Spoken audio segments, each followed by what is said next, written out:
Hello and welcome back to another wonderful episode of Historical Recreations. Today we'll be talking about air-dried clay. In front of you there are 5 packages of air-dried clay. The brand I'm using today is called Amos. You only need these 5 colors to mix any color clay you need to use for your project. The first one is red, the second one is yellow, the third one is blue, next one is white, and the last one is black. Now you can find these types of air-dried clays on Amazon.com or Michael's Craft Store, or even Hobby Lobby. So let's go. A little bit about the clay that I'm using today. This clay is made in Korea and it is very durable, it's flexible, mixable, it dries within 24 hours. You can do all kinds of crazy and wild stuff with this, so I really love this brand. Okay, so let me now open these 3 packages and show you these basic colors.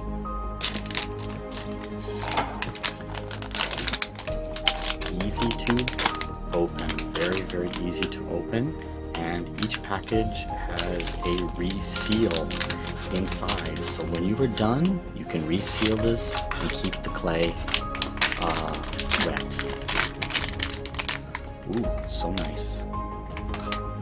In front of you are the 3 primary colors, red, yellow, and blue, and the reason why we call them primary colors is because they are the only colors in the spectrum that you cannot mix any other colors to create. So today we're going to be mixing together a red and a yellow to create an orange, and we're also going to be creating a green today by mixing yellow and blue. So let's now do the orange first.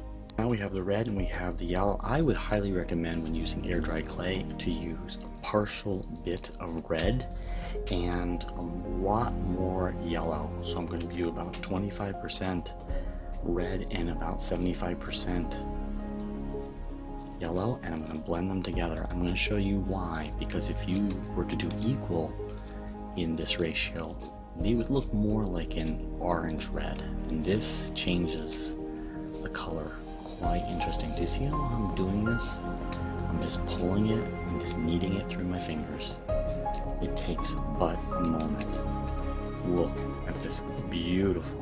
I'm gonna add some more clay over here, but look at this beautiful orange that we had created. Okay, so let's go on to the green.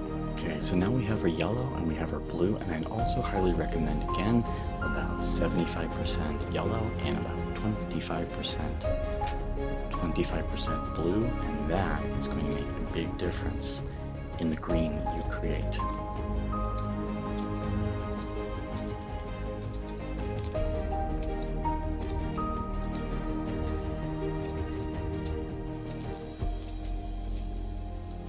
Just pulling it. I love this brand. Just pulling it, and that is enough to blend that together. It takes but a moment. Look at this beautiful green we created. Okay, let's go on to one more color. Now we have a red and we have a blue, and we're going to create a purple today.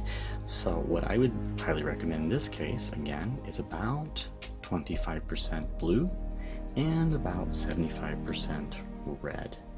So we're going to start blending these together. We're going to create a beautiful purple here in a moment.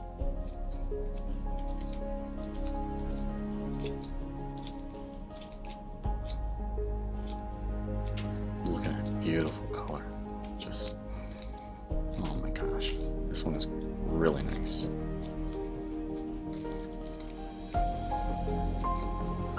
Wow, check that out. Look, now you want to use and create a brown, no problem. I'd highly recommend using your green as your basis, 25% red mixed in to about 75% of your green ratio, and this is going to create a really cool brown.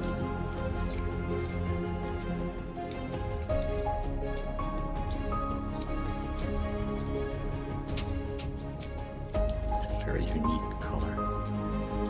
Make trees and all kinds of other stuff. Look, it just takes but a moment for this to change colors. Look at that. So red and our green created a beautiful brown. Oh, now you want to create pink? No problem. I'd use about 75% white and 25% red. we're going to put these together. We're going to create a beautiful pink.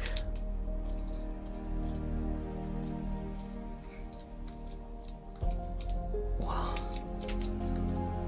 Better than bubble gum.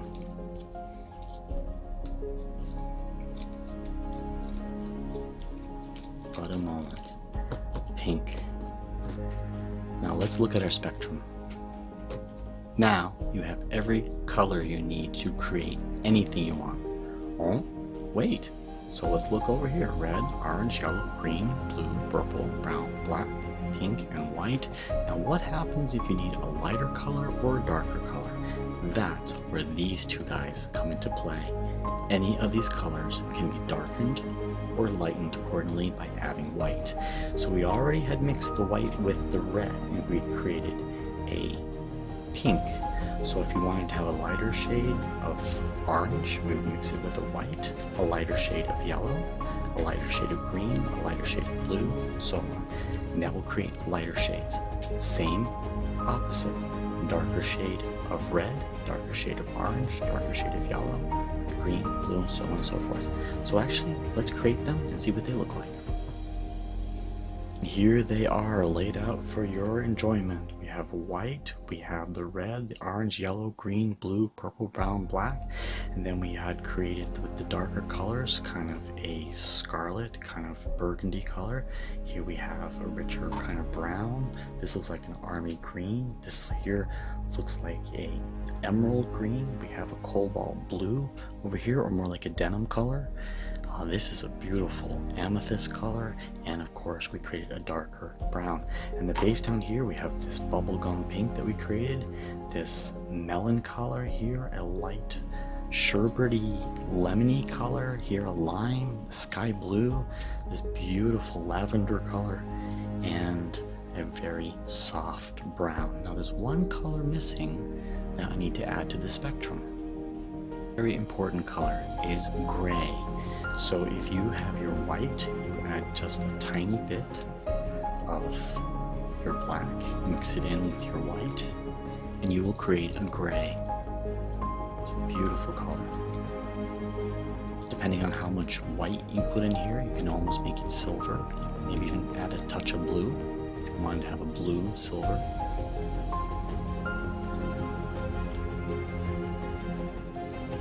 Look at this beautiful color.